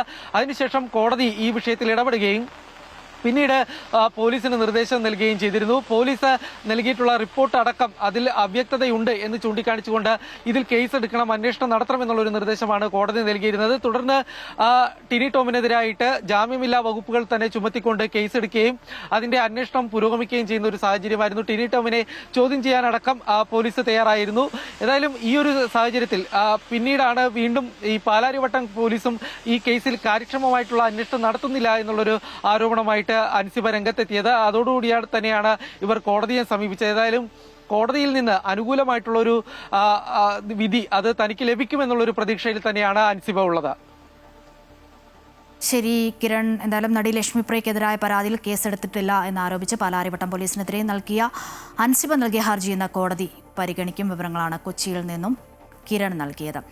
പശ്ചിമേഷ്യ കലുഷിതമായി തുടരുകയാണ്. വെടിനിർത്തൽ കരാർ അവസാനിച്ചുവെന്ന ട്രംപിന്റെ അറിയിപ്പിന് പിന്നാലെ ഇറാനിൽ വീണ്ടും ആക്രമണം നടത്തിയിരിക്കുകയാണ് US. തെക്കൻ ഇറാനിലെ ബന്ദർ അബ്ബാസ്, സിറിക്ക്, ചബഹർ എന്നിവിടങ്ങളിൽ സ്ഫോടനം നടന്നതായി ഇറാൻ മാധ്യമങ്ങൾ കഴിഞ്ഞ ദിവസം റിപ്പോർട്ട് ചെയ്തിരുന്നു. ഹോർമുസിൽ 20 യുദ്ധക്കപ്പലുകൾ വിന്യസിച്ച് US ശത്രുക്കൾക്ക് കനത്ത ശിക്ഷ നൽകുമെന്ന് ഇറാൻ പരമോന്നത നേതാവ് മുജ്തബ ഖമനേയുടെ സൈനിക ഉപദേഷ്ടാവ് മൊഹസിൻ റസായി വ്യക്തമാക്കി.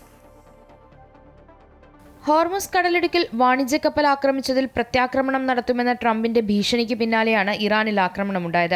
ട്രംപിന്റെ നിർദ്ദേശപ്രകാരം ഇറാനിൽ ആക്രമണം നടത്തിയതായി US സെൻട്രൽ കമാൻഡും സ്ഥിരീകരിച്ചു. തെക്കൻ ഇറാനിലെ ബന്ദർ അബ്ബാസ്, സിറിക്, ചബഹർ എന്നിവിടങ്ങളിൽ സ്ഫോടനമുണ്ടായി. ചബഹാറിലും കൊണാർക്കിലും ഏകദേശം 10ഓളം സ്ഫോടന ശബ്ദം കേട്ടതായി, നഗരത്തിന്റെ ചില ഭാഗങ്ങളിൽ വൈദ്യുതി വിച്ഛേദിക്കപ്പെട്ടതായും ഇറാന്റെ അർദ്ധ ഔദ്യോഗിക വാർത്താ ഏജൻസിയായ തസ്നിം അറിയിച്ചു. ചബഹറിലെ ഇറാഖ് നാവികസേനയുടെ ഇമാം അലി ബേസിൽ US യുദ്ധവിമാനങ്ങൾ ബോംബെറിഞ്ഞതായും റിപ്പോർട്ടുണ്ട്. ബന്ദർ അബ്ബാസിൽ 8 സ്ഫോടനങ്ങളുണ്ടായെന്നും ബുഷഹർ പ്രവിശ്യ, അബുമുസ ദ്വീപ്, സിറിക്ക് എന്നിവിടങ്ങളിൽ കനത്ത ആക്രമണമുണ്ടായെന്നും ഇറാൻ ഔദ്യോഗിക മാധ്യമങ്ങൾ റിപ്പോർട്ട് ചെയ്തു. ബഹ്റൈനിൽ സൈറണുകൾ സജീവമാക്കിയിട്ടുണ്ടെന്ന് ആഭ്യന്തര മന്ത്രാലയവും അറിയിച്ചു. പൗരന്മാരോടും താമസക്കാരോടും ശാന്തത പാലിക്കാനും അടുത്തുള്ള സുരക്ഷിത സ്ഥലത്തേക്ക് മാറണമെന്നും അധികൃതർ പറഞ്ഞു. പശ്ചിമേഷ്യയിൽ വീണ്ടും യുദ്ധഭീതി കനക്കവേ ഹോർമുസിന് സമീപം ശക്തിപ്രകടനം നടത്തിയിരിക്കുകയാണ് US സൈന്യം. ഹോർമുസിന് അടുത്ത പ്രദേശങ്ങളിൽ 20 യുദ്ധക്കപ്പലുകൾ പെട്രോളിംഗിനായി വിന്യസിച്ചെന്നും മേഖലയിൽ സുരക്ഷ ഉറപ്പാക്കാനാണ് നടപടിയെന്നും US വ്യക്തമാക്കി. ഇറാനുമായുള്ള സംഘർഷം ഒരു യുദ്ധമല്ലെന്നും ഇറാന്റെ ആണവ നിരായുധീകരണമാണെന്നും ട്രംപ് മാധ്യമപ്രവർത്തകരോട് വ്യക്തമാക്കി. ട്രംപിന്റെ ഭീഷണിക്ക് മറുപടിയുമായി ഇറാൻ ഡെപ്യൂട്ടി വിദേശകാര്യമന്ത്രി കാസിം ഖാരിബ് അബാദി രംഗത്തെത്തി. ക്രിമിനലും കൊലയാളിയുമായ ട്രംപിനോട് അതേ ഭാഷയിൽ തന്നെ സംസാരിക്കണം. ബലപ്രയോഗത്തിന്റെ ഭാഷയാണ് അദ്ദേഹത്തിന് കൂടുതൽ മനസ്സിലാകുന്നതെന്നും ഖാരിബ് അബാദി എക്സിൽ കുറിച്ചു. ശത്രുക്കൾക്ക് കനത്ത ശിക്ഷ നൽകുമെന്ന് ഇറാൻ പരമോന്നത നേതാവ് മുജ്തബ ഖമനയുടെ സൈനിക ഉപദേഷ്ടാവ് മൊഹസിൻ റസായിയും വ്യക്തമാക്കി. വെടിനിർത്തൽ കരാർ അവസാനിച്ചുവെന്ന ട്രംപിന്റെ പ്രസ്താവനയ്ക്ക് പിന്നാലെ ഏഷ്യയിൽ എണ്ണവില ഇന്ന് 1% ഉയർന്നു. News desk Amrita news. അതേസമയം ഇറാന്റെ പരമോന്നത നേതാവ് ആയത്തുള്ള അലി ഖമനേയിയുടെ സംസ്കാരം ഇന്ന് നടക്കും. അദ്ദേഹത്തിന്റെ ജന്മനാടായ മഷ്ഹാദിലെ ഇമാം റസ മക്ബറയിലാണ് സംസ്കാരം. തലസ്ഥാനമായ ടെഹ്റാനിൽ 3 ദിവസത്തെ പൊതുദർശനത്തോടെയാണ് ചടങ്ങുകൾ ആരംഭിച്ചത്. ഖമനേയിയുടെ വേർപാടിൽ ഇറാനിലെയും ഇറാഖിലെയും വിവിധ നഗരങ്ങളിൽ ദശലക്ഷക്കണക്കിന് ആളുകളാണ് അനുശോചന ചടങ്ങുകളിൽ പങ്കെടുത്തത്. ഇറാനിലെയും അയൽ രാജ്യമായ ഇറാഖിലെയും 5ഓളം നഗരങ്ങളിലൂടെയാണ് വിലാപയാത്ര കടന്നുപോയത്. ഫെബ്രുവരി 28-നുണ്ടായ US ഇസ്രായേൽ ആക്രമണങ്ങളിലാണ് ഖമനേയി കൊല്ലപ്പെട്ടത്. അന്നു മുതൽ അദ്ദേഹത്തിന്റെ ഭൗതിക ശരീരം സംരക്ഷിച്ചു വരികയായിരുന്നു. നെയ്തർ ഈഗിൾസ് FC പന്തോളം സമർപ്പിക്കുന്നത് നെയ്തർ ഈഗിൾസ് FC കേരള.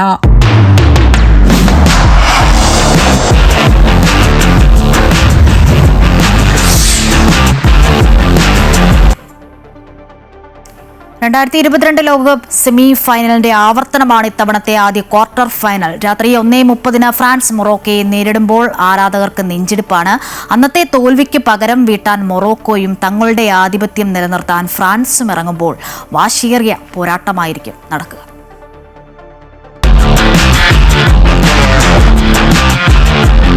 കിരീടം പ്രതീക്ഷിക്കുന്ന ടീമുകളിലൊന്നാണ് ഫ്രാൻസ്.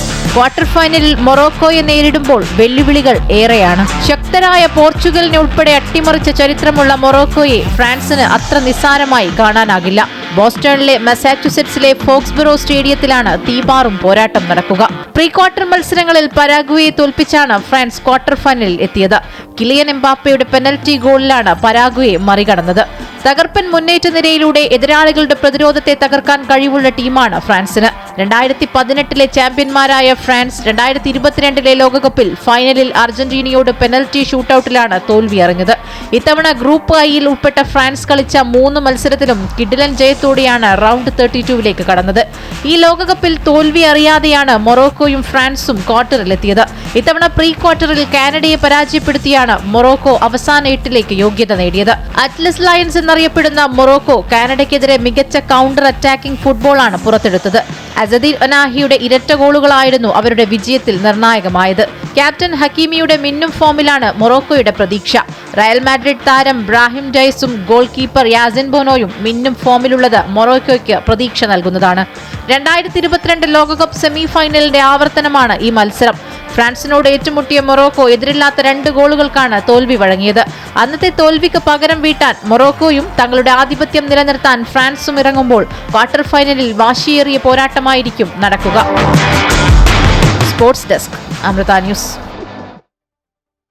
പ്രീ ക്വാർട്ടർ മത്സരങ്ങളുടെ ഇടവേളയിലും നഗര ഗ്രാമഭേദമന്യേ നിറഞ്ഞ ഫുട്ബോൾ ആവേശമാണ്. കളിക്കളങ്ങൾ ആവേശകരമായ ചർച്ചകളുടെയും വേദിയായി മാറുകയാണ്. അവസാന 8-ൽ നിന്നും 4 ചുരുങ്ങുമ്പോൾ ആരൊക്കെ വീഴും, ആരൊക്കെ തുടരും എന്നറിയാനുള്ള കാത്തിരിപ്പിലാണ് ആരാധകർ. കോട്ടയത്ത് നിന്നും പ്രശാന്ത് ജോസഫ് തയ്യാറാക്കിയ റിപ്പോർട്ട് കാണാം.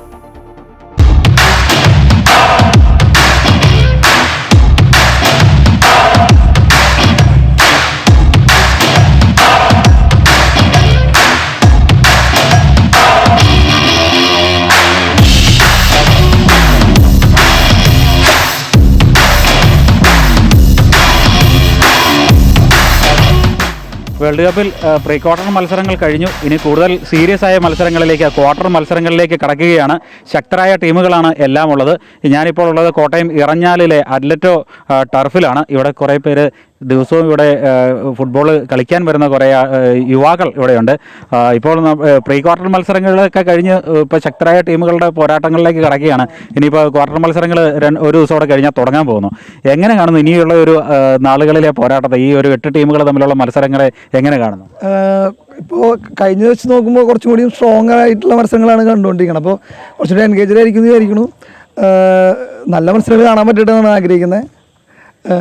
ഇപ്പോൾ ഈ കഴിഞ്ഞ ദിവസം നടന്ന അർജന്റീനയുടെ ഒരു മത്സരമൊക്കെ വലിയ തോതിൽ തർക്കങ്ങളൊക്കെ നടന്നുകൊണ്ടിരിക്കുകയാണ്. അപ്പം പോർച്ചുഗൽ അതേപോലെ തന്നെ ബ്രസീൽ ഒക്കെ പുറത്തായി പോയി.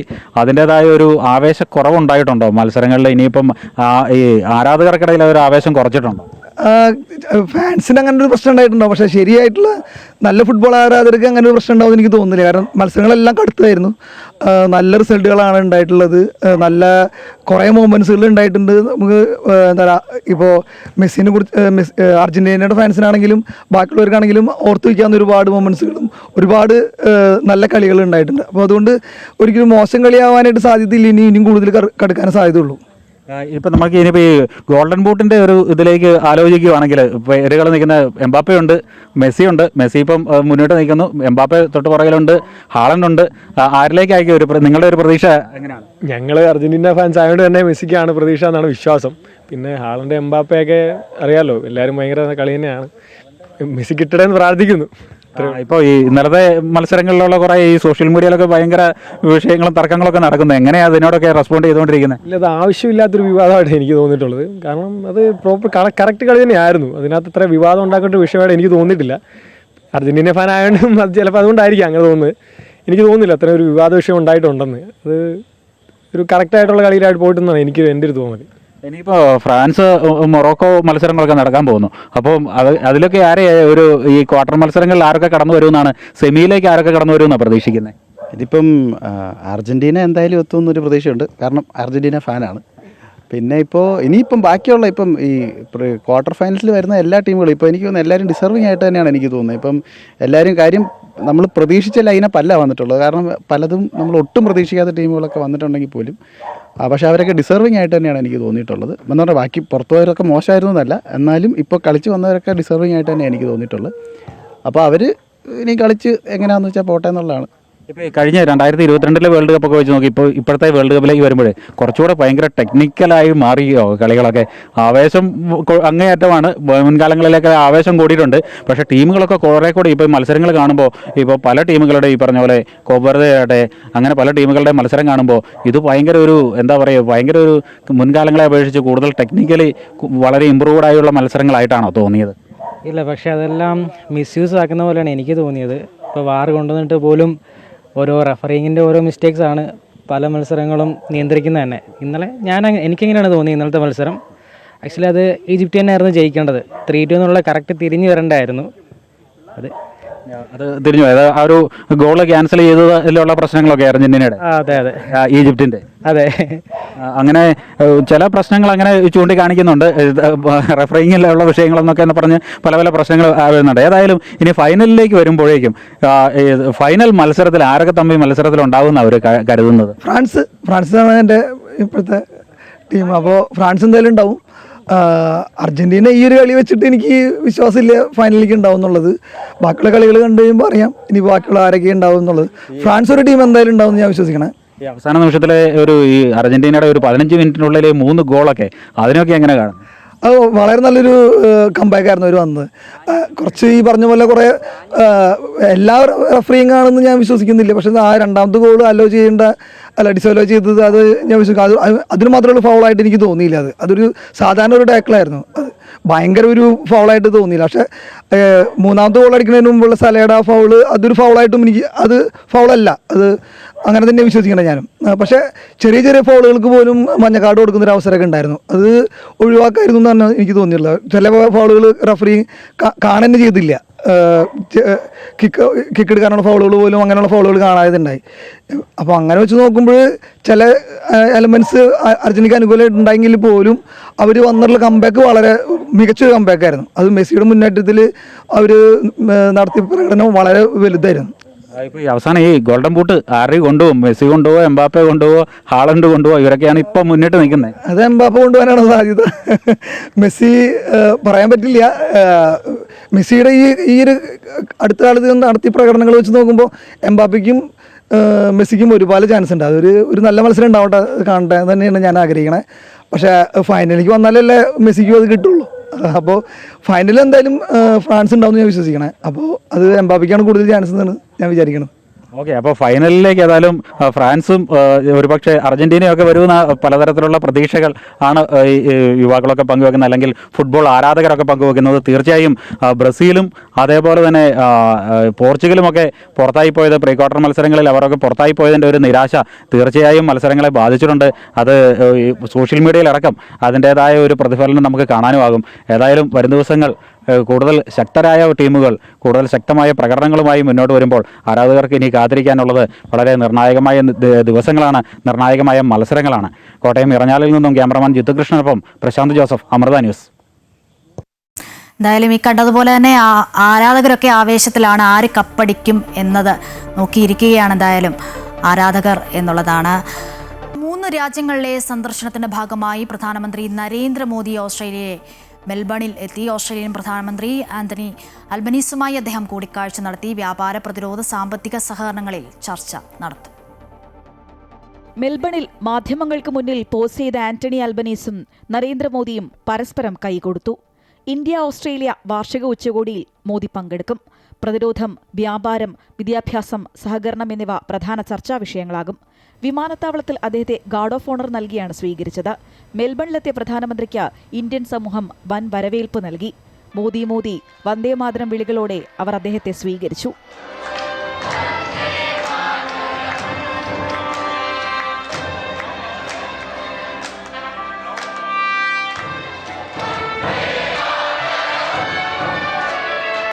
സ്വീകരണ ചടങ്ങിൽ ഓസ്ട്രേലിയയിലെ ഗോത്രവർഗ്ഗക്കാരുടെ പുരാതന വാദ്യമായ ഡിഡ്ജെറിഡൂവും ഇന്ത്യയുടെ തബലയും ചേർന്നുള്ള ഫ്യൂഷൻ പ്രകടനം ശ്രദ്ധേയമായി. ഈ സംഗീത സമന്വയത്തിലൂടെ ഇരു രാജ്യങ്ങളും തമ്മിലുള്ള ആഴത്തിലുള്ള സാംസ്കാരിക ബന്ധം പ്രതിഫലിക്കുന്നുവെന്ന് മോദി പറഞ്ഞു. മെൽബണിൽ നടന്ന ഇന്ത്യ ഓസ്ട്രേലിയ CEO ഫോറത്തെയും പ്രധാനമന്ത്രി അഭിസംബോധന ചെയ്തു. വൈകുന്നേരം മെൽബണിലെ ഏറ്റവും വലിയ കായിക സ്റ്റേഡിയങ്ങളിൽ ഒന്നിൽ നടക്കുന്ന ചടങ്ങിൽ പ്രധാനമന്ത്രി മോദി ആയിരക്കണക്കിന് പ്രവാസി ഇന്ത്യക്കാരെ അഭിസംബോധന ചെയ്യും. 2023 ഇതിനു മുൻപ് പ്രധാനമന്ത്രി ഓസ്ട്രേലിയ സന്ദർശിച്ചത്. ഇന്തോനേഷ്യൻ സന്ദർശനം പൂർത്തിയാക്കിയതിന് തൊട്ടു പിന്നാലെയാണ് അദ്ദേഹം ഓസ്ട്രേലിയയിലെത്തിയത്. ഓസ്ട്രേലിയയിൽ നിന്ന് അദ്ദേഹം വെള്ളിയാഴ്ച ഉച്ചയ്ക്ക് ശേഷം ന്യൂസിലാൻഡിലേക്ക് തിരിക്കും. അതിനുശേഷമായിരിക്കും ഇന്ത്യയിലേക്ക് മടങ്ങുക. News desk, Amrita news. Jammu കശ്മീരിലെ ഷോപ്പിയാൻ സെക്ടറിൽ വനമേഖലയിൽ ഭീകരനെ കണ്ടെത്താനുള്ള പരിശോധന തുടരുകയാണ്. പ്രദേശത്ത് കഴിഞ്ഞ 5 ദിവസമായി തുടരുന്ന ഓപ്പറേഷനിൽ പഹൽഗാം ഭീകരാക്രമണത്തിൽ ഉൾപ്പെട്ട ലഷ്കർ ഭീകരർ സക്കീർ ഖാനിയെ സൈന്യം വധിച്ചിരുന്നു. ഇയാളുടെ മൃതദേഹം ഇന്നലെ കണ്ടെത്തി. മറ്റൊരു ഭീകരൻ ലത്തീഫ് ഭട്ട് ഈ മേഖലയിലുണ്ടെന്ന നിഗമനത്തിലാണ് സുരക്ഷാ സേന. വനമേഖലയിൽ സൈന്യം സ്ഥാപിച്ച CCTVയിൽ ഭീകരരുടെ ദൃശ്യങ്ങൾ ലഭിച്ചിരുന്നു. രാഷ്ട്രീയ rifles, CRPF, Jammu Kashmir police എന്നിവർ സംയുക്തമായാണ് ഭീകരവിരുദ്ധ ഓപ്പറേഷൻ നടത്തുന്നത്. മറ്റൊരു വാർത്തയിലേക്ക്. കൊല്ലം സ്വദേശിയായ യുവതിയെയും 1.5 വയസ്സുകാരിയായ മകളെയും ഷാർജയിലെ ഫ്ളാറ്റിൽ മരിച്ച നിലയിൽ കണ്ടെത്തിയ സംഭവത്തിൽ 1 വർഷമായിട്ടും അന്വേഷണം എങ്ങും എത്തിയില്ല എന്ന പരാതിയുമായി കുടുംബം രംഗത്ത്. കേസ് അന്വേഷണം വേഗത്തിലാക്കണമെന്നാവശ്യപ്പെട്ട് കുടുംബം ആഭ്യന്തരമന്ത്രി രമേശ് ചെന്നിത്തലയെ കണ്ട് നിവേദനം നൽകി. കഴിഞ്ഞ വർഷമാണ് കൊല്ലം ചന്ദനത്തോപ്പ് സ്വദേശിനി വിഭഞ്ചിക മണിയനെയും 1.5 വയസ്സുള്ള മകൾ വൈഭവിയെയും ഷാർജയിലെ ഫ്ളാറ്റിൽ മരിച്ച നിലയിൽ കണ്ടെത്തിയത്.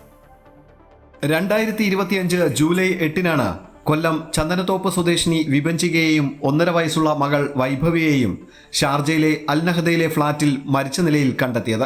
വിഭഞ്ചികയുടെ മരണം ആത്മഹത്യയാണെന്നും കുഞ്ഞ് ശ്വാസമുട്ടിയാണ് മരിച്ചതെന്നുമായിരുന്നു പ്രാഥമിക കണ്ടെത്തൽ. എന്നാൽ ഭർത്താവിന്റെയും ഭർത്തൃ വീട്ടുകാരുടെയും മാനസികവും ശാരീരികവുമായ പീഡനമാണ് ഇരുവരുടെയും മരണത്തിലേക്ക് നയിച്ചതെന്നാണ് വിഭഞ്ചികയുടെ കുടുംബത്തിന്റെ ആരോപണം. സംഭവത്തിൽ അന്വേഷണം ആവശ്യപ്പെട്ട് കുടുംബം നൽകിയ പരാതിയെ തുടർന്ന് ലോക്കൽ പോലീസ് കേസെടുത്തെങ്കിലും സംഭവം വിദേശ രാജ്യത്ത് നടന്നതിനാൽ പിന്നീട് അന്വേഷണം സംസ്ഥാന ക്രൈംബ്രാഞ്ചിന് കൈമാറി. ക്രൈംബ്രാഞ്ച് വിഭഞ്ചികയുടെ കുടുംബത്തിന്റെ മൊഴി രേഖപ്പെടുത്തിയെങ്കിലും പ്രതി ചേർത്തവരുടെ മൊഴി രേഖപ്പെടുത്തുന്നതുൾപ്പെടെയുള്ള തുടർ നടപടികൾ ഇതുവരെ പൂർത്തിയായിട്ടില്ലെന്ന് വിഭഞ്ചികയുടെ അമ്മ പറയുന്നു. ഇന്ത്യൻ കോൺസുലേറ്റ് നമുക്ക് സഹായിക്കണം. അതിന് നമ്മൾ ആഭ്യന്തരം അതിന് ഞങ്ങൾക്ക് അത് നേടിത്തരണം. അതാണ് എൻ്റെ മെയിനായിട്ടുള്ള പ്രശ്നം. പിന്നെ ഞാനൊരു പേഷ്യൻ്റാണ്.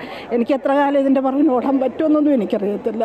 പക്ഷേ എൻ്റെ മരണത്തിന് മുമ്പ് എനിക്ക് നീതി മേടിച്ചു കൊടുക്കണം എൻ്റെ മക്കൾ. അതാണ് എൻ്റെ പ്രശ്നം. ആത്മഹത്യാക്കുറിപ്പടക്കം കേസിൽ നിർണായക തെളിവുകൾ ലഭ്യമായിട്ടും സാങ്കേതിക കാരണങ്ങൾ ചൂണ്ടിക്കാട്ടി അന്വേഷണം അനന്തമായി നീളുകയാണെന്നാണ് വിഭജികയുടെ സഹോദരൻ ശരൺ പറയുന്നത്. 1 വർഷം പിന്നിട്ടിട്ടും പ്രതികളുടെ മൊഴി പോലും രേഖപ്പെടുത്തിയിട്ടില്ലെന്നും ശരൺ ആരോപിച്ചു. നമ്മളെ ശുഭപ്രതീക്ഷയോടെയാണ് തന്നെയാണ് നമ്മളെല്ലാവരും കാണുന്നത്. ഈ കുറ്റം ചെയ്ത ആളുകൾ മറ്റൊരു രാജ്യത്ത് സ്വൈര്യമായിട്ട് അവർ വിവരിക്കുകയാണ്. അവർക്ക് ഇത് നമ്മുടെ കാര്യങ്ങളിലോ അല്ലെങ്കിൽ അവർക്ക് ഇത് ബോധമല്ല. അവരുടെ ജീവിതം ഇപ്പോഴും സന്തോഷകരമായി ജീവിച്ചുകൊണ്ടിരിക്കുകയാണ്. വിദേശത്ത് നടന്ന സംഭവമായതിനാൽ അന്വേഷണത്തിന് പ്രായോഗിക വെല്ലുവിളികളുണ്ടെന്നാണ് അന്വേഷണ ഏജൻസികളുടെ വിശദീകരണം. എന്നാൽ സംസ്ഥാന സർക്കാരിന്റെ സജീവ ഇടപെടലുണ്ടായാൽ കേസന്വേഷണം വേഗത്തിലാക്കാൻ കഴിയുമെന്നാണ് കുടുംബത്തിന്റെ പ്രതീക്ഷ. അമൃത ന്യൂസ്, കൊല്ലം.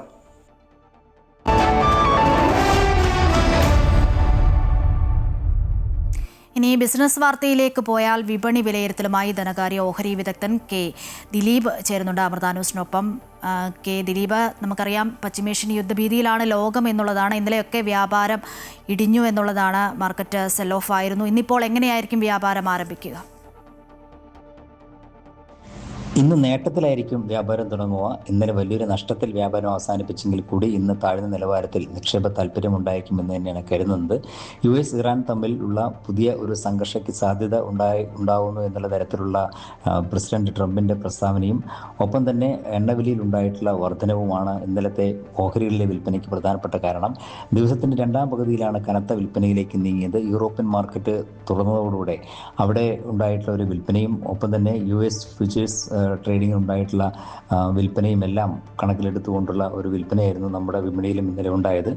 അതിൻ്റെ ഒരു പ്രതിഫലനമായിരുന്നു സൂചികളിലും പ്രതിഫലിച്ചത്. ഏതാണ്ട് 2% മുൻനിര ഓഹരി സൂചികളിൽ നഷ്ടമുണ്ടായത്.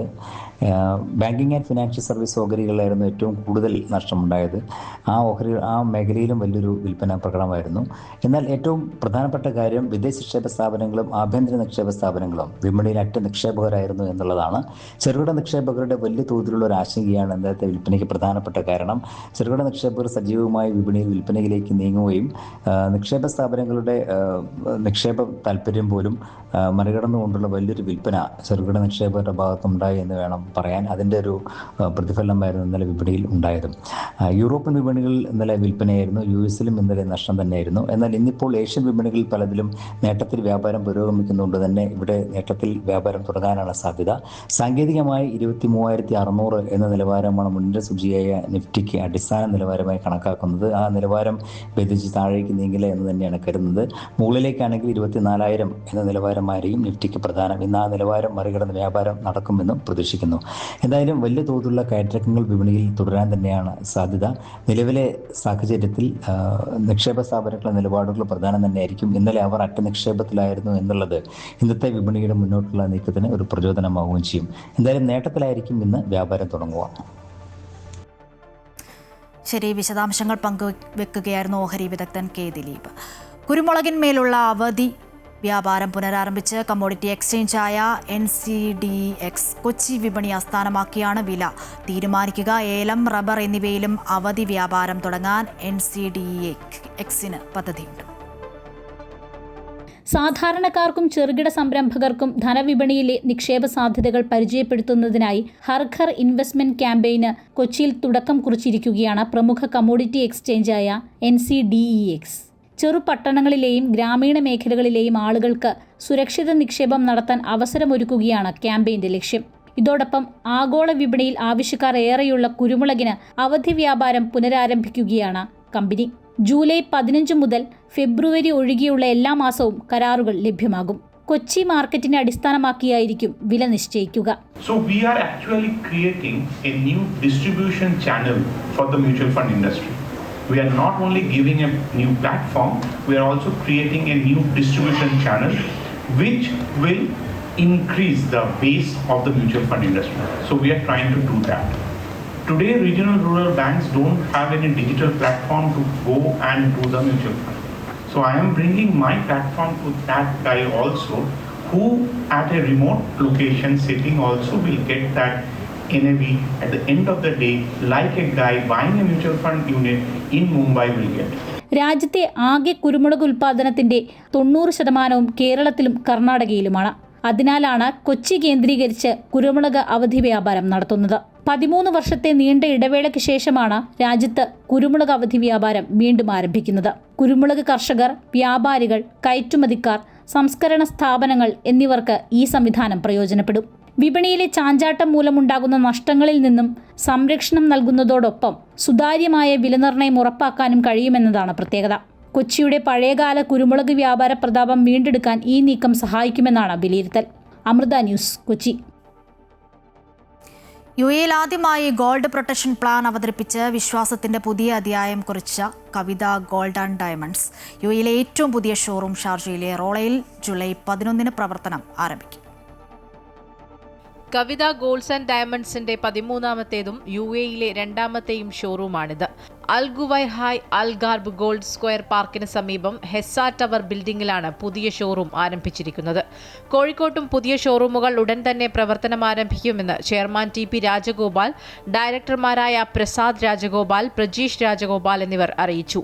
അഭിനയം, മോഡലിംഗ്, സോഷ്യൽ മീഡിയ രംഗങ്ങളിലെ പ്രമുഖ സാന്നിധ്യമായ ജുമാന അബ്ദുറഹ്മാൻ ജൂലൈ 11 വൈകിട്ട് 5 മണിക്ക് ഷാർജയിലെ റോളയിലുള്ള കവിത ഗോൾഡ് ആൻഡ് ഡയമണ്ട്സിന്റെ പുതിയ ഷോറൂമിന്റെ ഉദ്ഘാടനം നിർവഹിക്കും.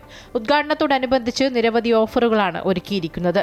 സ്വർണ്ണാഭരണങ്ങളുടെ പണിക്കൂലിയിൽ 50% വരെ ഇളവുണ്ടായിരിക്കും.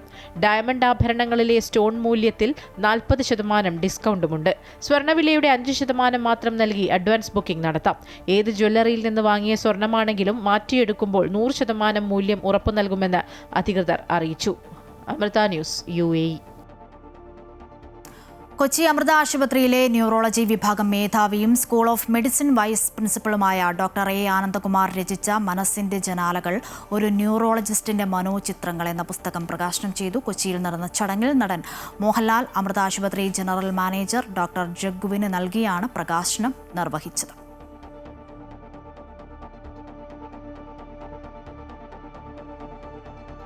ഗുഡ് മോർണിംഗ് കേരളം പൂർണ്ണമാകുകയാണ്. കൂടുതൽ വാർത്തകൾക്കായി അമൃത ന്യൂസിന്റെ യൂട്യൂബ് ചാനൽ സന്ദർശിക്കുക. നമസ്കാരം.